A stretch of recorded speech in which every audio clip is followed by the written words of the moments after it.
আসসালামু আলাইকুম ওয়া রাহমাতুল্লাহি ওয়া বারাকাতুহু। কেমন আছেন আপনারা? ইন্নাল হামদু আলহামদুলিল্লাহি কাফা সালামান আলা ইবাদিল্লাহ আলহামদুলিল্লাহি নাহমাদুহু ওয়া নাস্তাঈনুহু ওয়া নাস্তাগফিরুহু ওয়া নু'মিনু বিহি ওয়া নাতাওয়াক্কালু আলাইহি ওয়া নাউযু বিল্লাহি মিন শুরুরি আনফুসিনা ওয়া মিন সাইয়্যাতি আমালিনা মান ইয়াহদিহিল্লাহু ফালা মুদিল্লা লাহু ওয়া মান ইউদ্লিলহু ফালা হাদিয়া লাহু ওয়া নাশহাদু আন লা ইলাহা ইল্লাল্লাহু ওয়াহদাহু লা শারীকা লাহু ওয়া নাশহাদু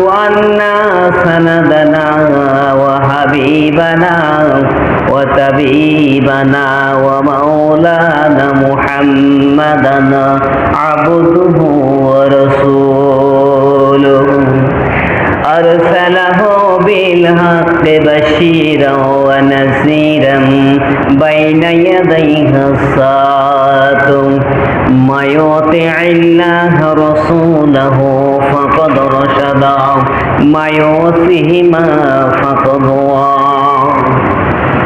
فقد قال الله تعالى في شان كلامه المجيد وفرقانه الحميد فأعوذ بالله من الشيطان الرجيم بسم الله الرحمن الرحيم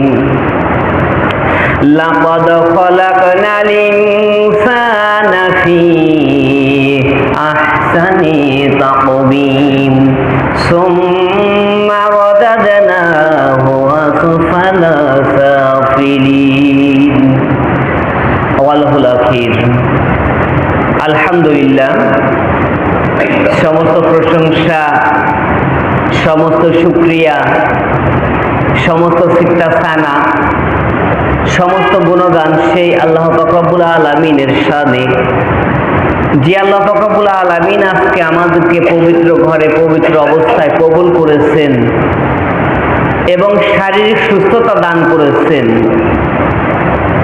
সে আল্লাহ তাআলা শুকরিয়া আদায় করে সবাই সমস্ত বলি আলহামদুলিল্লাহ।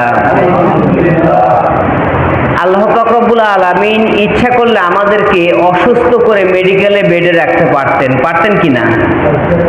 তা না করে আমাদেরকে শারীরিক সুস্থতা দান করেছে।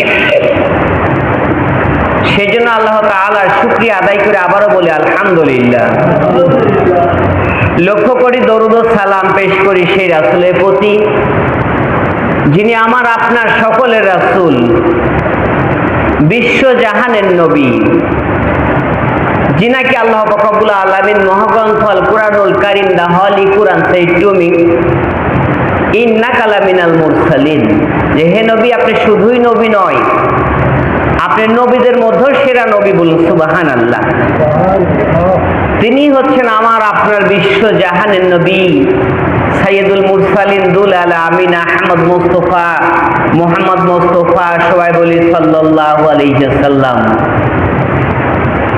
মহাগ্রন্থ আল কুরআনুল কারীমের সূরা ৩ এর সামান্যতম একটু অংশ তেলাওয়াত করেছি মাত্র।